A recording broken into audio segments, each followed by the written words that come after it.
Hi, welcome back, everyone. We're going to do chapter 17 here, talking a little bit about diagnosing infections, tools for it, knowledge that you need for it, and how to apply some of the stuff that we've learned towards diagnosing. And some of the stuff is useful as far as what we've already learned in the lab, so we're going to learn a little bit about how that stuff would be used.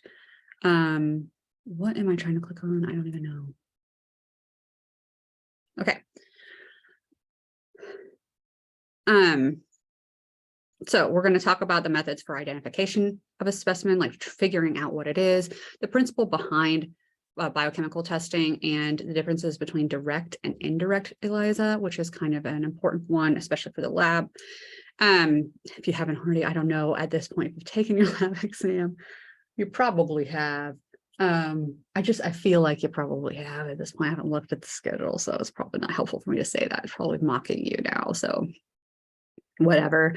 Phenotypic, identifying genus and species, right? We're going to approach this from a phenotypic aspect, dealing with the morphology, how something would look, how we would describe like maybe the colonies, the color of the colonies, the shape of the colonies, the height of the colonies. Do they have like a certain shape? Are they see-through? Are they matte? Are they shiny? Stuff like that. And as well as the biochemistry and physiology of these particular pathogens or whatever.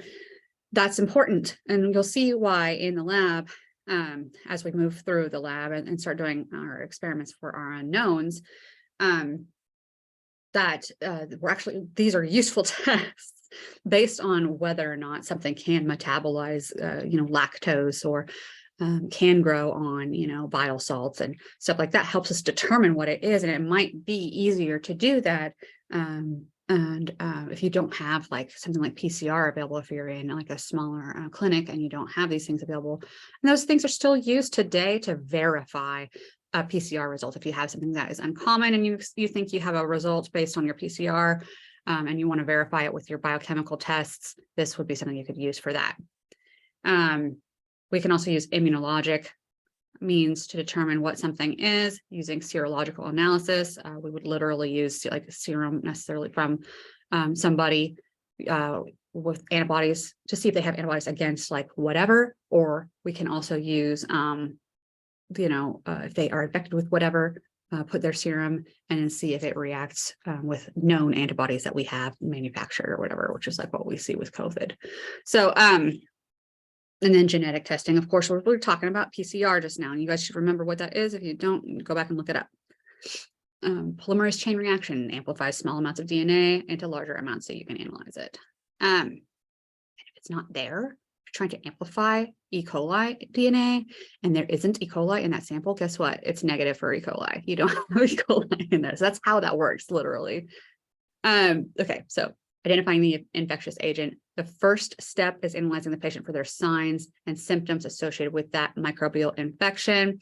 And are those aligning with what you think it would be? And if we're looking at they have these symptoms and signs, does it associate with this microbial infection, syndrome, etc. The second step involved would be getting specimens. You want to collect specimens from the patient and analyze them using direct tests, including microscopic, immunologic, and genetic methods directly on the samples that you are collecting, as well as cultivating and growing up your sample, isolating it, and doing tests on it based on that to help identify the pathogen. So that's not a direct test. That would be growing it up first. So here are some things. We can harvest specimens from all of these things on someone's body. The saliva, sputum, and we can do swabs in these areas. We can collect the blood, clean catch urine, or from a catheter sample, skin swabs, spinal taps, to get CSF. We have feces collection, vaginal swabs or sticks, and then we can even take samples like biopsies of skin or scrapings of the skin. Notice that we don't have hair on here. People typically are not going to be using hair as a means to identify what a microbe is. For example, even if you thought you had dandruff, that's not on your hair, that's on your scalp. So hair is not one of those, just so you know. You see it on forensics, that's for forensic identification. It's not for this microbial pathogen identification. So this is a pretty good little picture of what's going to be going on whenever you collect your sample. You want to be using a sterile swab. You might want to just transport medium to keep it happy, whatever you swabbed. And, and later on, whoever is testing it can usually is a soft squeeze to it, a semi-soft squeeze to it, so that you can squeeze off like whatever that pathogen is and use that for the testing when you are in the lab. And, tamper evidence seals and everything like that's nice too. So we can have results from whatever your specimen testing is fall into two different categories. We have the presumptive data that we would place the isolated microbe in a preliminary category. So we know that it is gram-negative. We know that it is a negative sense RNA virus or something like that. And then we can use confirmatory data to pinpoint the exact identity of that microbe. So presumptive data to get us into the ballpark, confirmatory data to figure out exactly where in the ballpark we are. So this is an overview of laboratory techniques that are done in order to kind of to use this whole system to determine whatever the pathogen is. We'll start with the patient analysis. And then by that, we're talking about like the symptoms and everything and see what they're matching up with. The immunologic tests, the serological tests, the in vivo tests for reactions to microbes. That's like in the actual body of the person. We can even do things like the skin test for tuberculosis, clinical signs and symptoms like that. We would actually start looking at that. So we can start there with those things. And then next, the lab would want to do studies of the microbe that we isolated from the patient. We got a general setup with the stuff above. Now we're going to start looking at the microbes itself. We can do direct testing on the actual sample using the microscope, gram stains, acid-fast stains, fluorescent antibody stains, gene probes even. And then we can, depending on what the sample is and how much of it we have, and then we can do macroscopic observations like a direct antigen testing, as well as a gene probe. And we're going to talk about direct antigen testing with Eliza in a moment.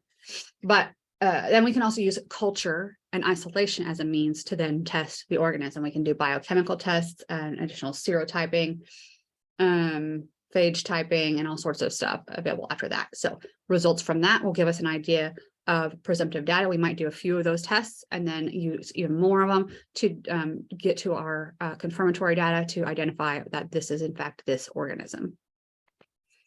You're not going to do every single test available all the time ever. So not every time, right? So you're just going to start with the ones and try to get yourself down the path that's leading you towards the answer that you think that you're going towards. That might change as you go down the path.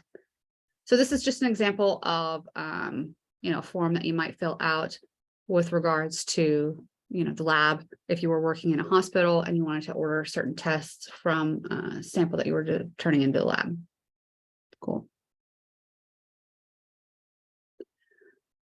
Okay, so if we are trying to cultivate the specimen to grow up to do testing on it, what we would want to do is determine what kind of isolation media we would want.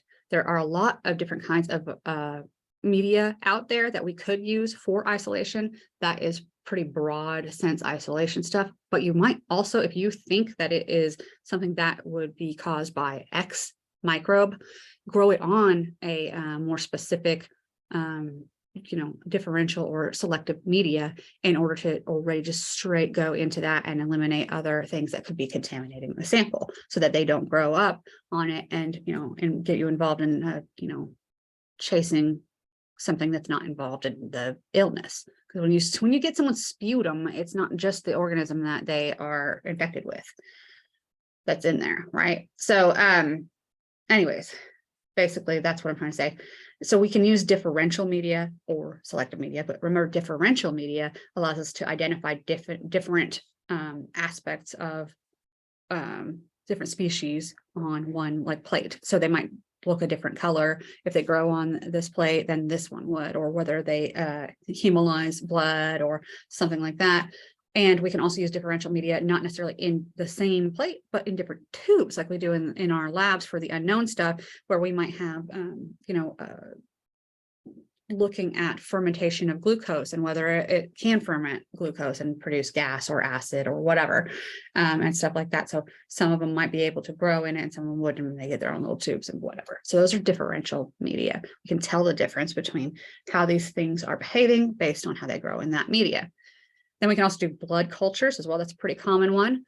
A blood culture, you literally want to get a butterfly into somebody, you want to get your aerobic culture drawn first, pull all the air out of there along with the blood, and then you will switch over to the anaerobic sample, because you don't want air in the anaerobic because that can kill the anaerobes. We want it to be accurate. So FYI. Moving on to the biochemical testing, we're going to learn most of this in the laboratory, so I don't want you guys to worry about the specifics of it too much right here. And the way they do it nowadays in like hospitals and in like in food testing places like I used to work, it's a little bit different than what we do in our lab, but the concept is exactly the same. So anyways, we're looking to see if organisms produce certain enzymes or can ferment this or make this byproduct and all that. Based on color change, typically, we can determine whether that organism can do these things or not. And then it would lead us down a path on a key like we have in our unknown stuff to determine what exactly we are dealing with. And we can use like things like Berge's manual to determine what it is based on that in the real world. So you have that, and we also have stuff like the following, where we get these long strips and you put a little bit of growth, like a few drops of growth into each of these little wells here. These are little wells. These are like the size of like a nail, a fingernail. And you put growth in there and then let it grow in an incubator. And then based on the color change that you see here, you get these numbers as a result. So basically, if this one was, so this will assign a score. So let's look at the LDC one. Okay, so it's positive. So because it's positive, we will carry the 4 down to here. This ADH was negative, so we do not carry the 2. So all we're going to end up carrying, because this one was negative also, is the 4. So the first 3 get the 4, and then the next one gets the 1 and the 4 and whatever. So then you end up with this number, you type it into a system, and the system tells you that is Edwardsia latarda as a result. So that's how that would let you know. And I've used these a few times. They're actually pretty interesting. Okay, so this is a dichotomous key. This is pretty much what we would be looking at in our unknowns. If we haven't gotten to that already, I don't know, because I'm filming this so far in advance. But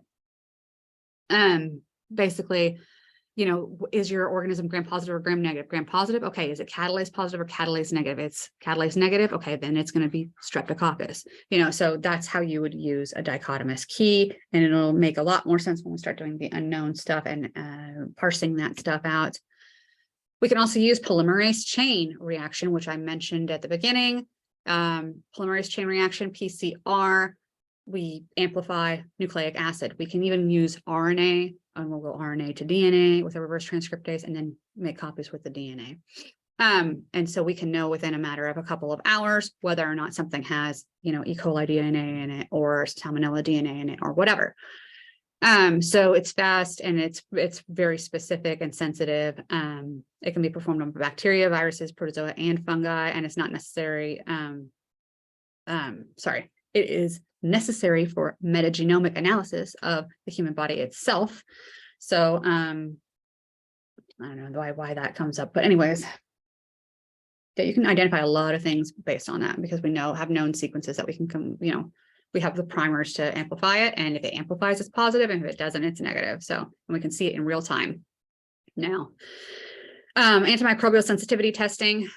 This is like where we're talking about Kirby-Bauer assay. So here's your Kirby-Bauer assay. This is literally what we're talking about, determining if that organism is susceptible to that particular antimicrobial product. You can put a swab of that person's throat or whatever, and then put your discs on and then see where it grows and where it doesn't. Are they susceptible to ampicillin, et cetera? Using serology, we're talking about in vitro diagnostic testing of serum. So I take your blood sample, I take your serum, and then we go and test it with various tests. That could be, because, you know, like it says, that's based on the concept that antibodies have extreme specificity for antigens. So, you know, they shouldn't be getting false negatives and stuff like that. But essentially we can talk about ELISA, we can talk about fluorescence and stuff like that. Here's some examples. Take the serum. We have a known microbial antigen that is representative of, I don't know, Staphylococcus aureus. And then we mix them together. And then if there's color changes or if there's fluorescence or all of this stuff based on that, then that would be a sign that yes, it is there, or no, it isn't. So we also can have over here, we have S. aureus antiserum. So that is antibodies against S. aureus. We have a colony that we picked up from a patient that is unknown, and then we can mix them together and then see if there's binding or not based on that, and you know whether it is or not. So that's, we can go both ways. So specificity is a term that's referring to the property of a test to focus on only a certain antibody or antigen, that it doesn't react with unrelated or distantly related antigens, and the degree to which a test does not falsely detect people who do not have a condition, right? So this is specific, no. So specificity, I want you guys to think of no false negatives. Sorry, no false results, really. No false positives is what I meant to say. No false results. Whereas sensitivity is dealing with being able to detect even the tiny amounts. So when you see sensitivity, I want you guys to think of tiny amounts can be detected. Or whatever words work for you guys. It doesn't have to be the same words. But yeah, that's what you guys should be looking at. And I'll show you guys a little bit, a little picture that shows this. But first, sensitivity, just to go over that one, it can detect even minute quantities of antibodies and reflects the degree to which a test will detect every positive person. May give you a false positive, though. It's not as specific. So here's the difference. Specificity, we're only ever going to bind with pink diamond, and it will not bind with anything else. That's specificity. Sensitivity, however, means that even if there's just a little bit of blue out there, it's going to find it and it's going to tell you. However, you see here that it did bind with a yellow, so it's not that specific. But they can be both. I want to be clear. They can be both, but they may not be. Okay, so here are some other immunologic methods to consider. Agglutination, looking at clumping of cells. This is what we were talking about with the blood testing. And also with antibody titering in general. Precipitation, you know, we get antibody antigen complexes, and we can, you know, determine if there's no cells involved. We can determine, you know, whether it's positive or not based on reactions from that. And then we have a Western blot. Western blot, this is probably I would say this is the most sensitive of all of these by far. We have separation of proteins in a gel, just like we did with DNA, right? So the big ones are going to get stuck at the top. The little ones move faster. Based on their exact size, we should know where the protein that you're interested in would be. And then we can see if you can put someone's serum on there and see if it binds to it, right? And then we can use markers to actually look at it like literally. But basically, this is very sensitive and specific.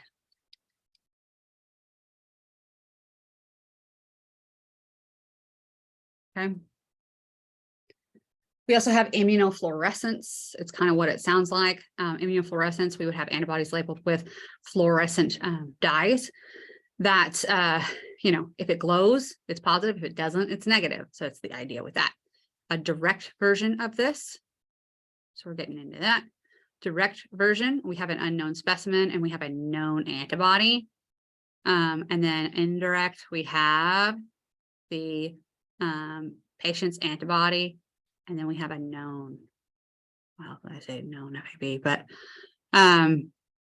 whether or not we're testing for that. So it's the idea, the concept is, I don't like how they worded this at all. I don't like how they worded that at all. So I'm just going to erase that one. But anyways, it's the same concept as what we were doing with the ELISA stuff. Okay. As far as that direct and the indirect was going. If you want to identify whether you are positive for an infection with whatever that pathogen is, using the antibody or the antigen. Anyways, radioimmunoassay using radio label instead of fluorescence. Chromatographic testing, you have a color change. That's usually dipstick tests, like what we see with COVID home testing and that. Then we have ELISA testing, which we talked about in the lab. You get a color change as a result of interaction with the antigen or the antibody. And then we have in vivo methods like, introducing like the skin test, actually injecting it under the skin. So in vivo means in the body, right? So we talked a little bit about ELISA, and we're going to break it down with the indirect and the direct. The ELISA test, we are using an enzyme-linked immunosorbent assay. We're using an enzyme-linked indicator antibody to visualize antigen-antibody reactions. So we'll get a color change at the end because the enzyme is going to cleave something and cause a color change. It'll rely on solid support like a plastic microtiter plate so that it can adsorb, which means like sticking onto its surface. Okay. So here's our indirect ELISA. Essentially, you have your antigen that you know what it is, put it into the thing, add your serum sample with your unknown antibody, whatever your patient's antibody, let's back it up. I don't want to get that confusing. Here, step one, you have a known antigen. Step two, patient sera. And then we will rinse after they've been able to bind for a little bit. And then we will add an indicator antibody.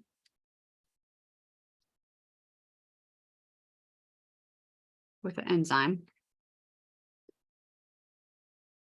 We'll rinse it again. And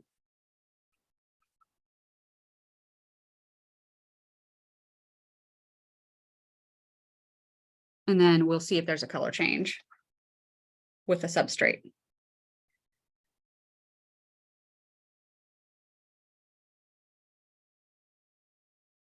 So that's basically saying we put the known antigen, so part of COVID, into a well.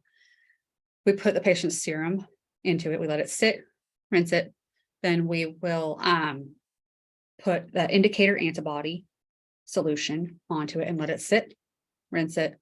And then we will add the thing that will get cleaved by the antibody enzyme. And if it changes the color, the antibody enzyme is there. And that means the antibody enzyme cleaved the thing, changed the color because it bound to the antibody that was anti-COVID. So that's how that concept works.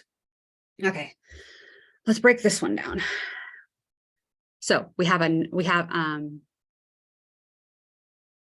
antibody here that we have a known antibody that we'll add.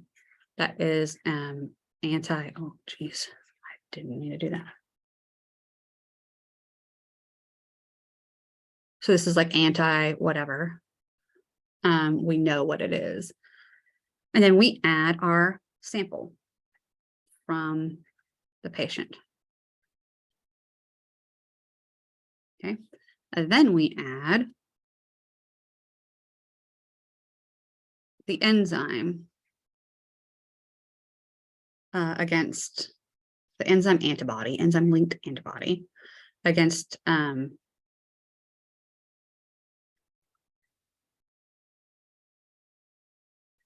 against the antigen. That's what I'm trying to say, that we're looking at.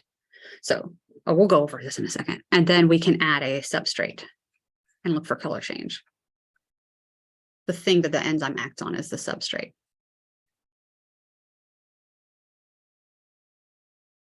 Okay. So the known antibody. We know we have an antibody that we have purified that we know is going to bind to don't know, influenza. And then we're going to add the patient sample on to that. And if it binds, then we will add the antibody against influenza that is linked this time to an enzyme that can cleave the substrate in the stuff. And if it does cleave the substrate, it'll lead to a color change. If it led to a color change, that meant that that patient is positive for influenza. Okay. This, you guys know, you've seen this, I'm sure. This is just showing the color change on a microtiter plate. So let's go ahead and look at their explanation and see if you like it better, whatever works for you.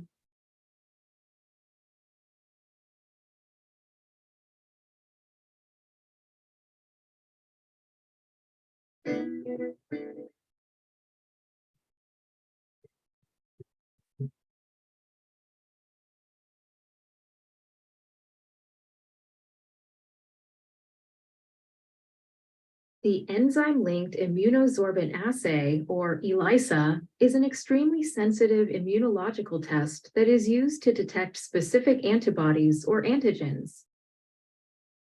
The direct ELISA is a test for the presence of antigen. In this procedure, a known antibody is absorbed to the inside of the well in a microtiter plate. After rinsing to remove excess antibody, a sample suspected of containing the antigen is added.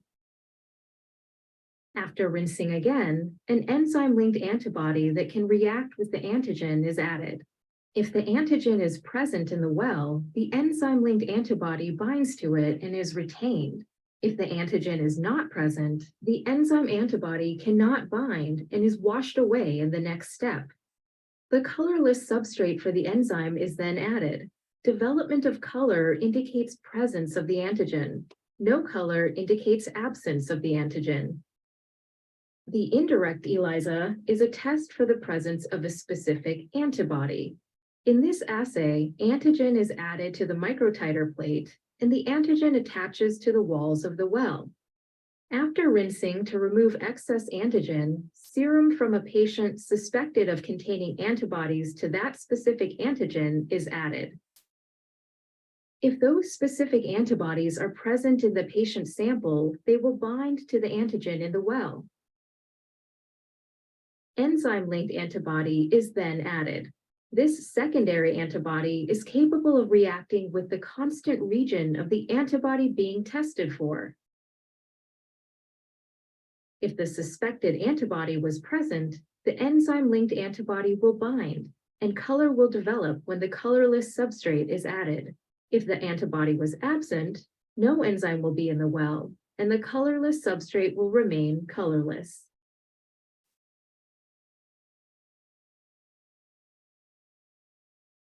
Okay. So there are some other methods that are a little bit more high throughput or even faster than that are going to work on similar concepts that I'm not going to go through the detailing of them, but they would like use computers to analyze whether something was positive or negative so that you wouldn't have to rely on somebody looking at it. We can also use computers to like break down atoms of whatever sample you're giving it, and it can determine what exactly that is based on that. So there's all sorts of stuff that you can do nowadays. It's advanced. This was called the lab on a chip.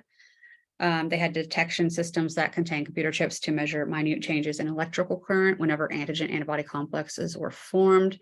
They only needed like 12 molecules to detect a sample, and only a little amount of fluid was needed. So that was pretty interesting stuff.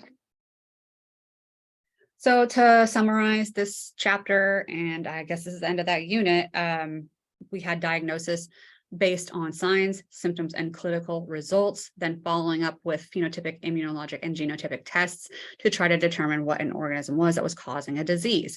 We talked about the difference between sensitivity versus specificity. We talked about identification for effective treatment of whatever the organism might end up being, like testing drug susceptibility, like with Kirby Bauer. And then we had ELISA that we talked about again. I mean, direct, the patient should be providing the antigen you're seeing if they do, and then the indirect, whether the patient is providing the antibody that you're testing for. So that's that for chapter 17, and I will see you guys in unit 4.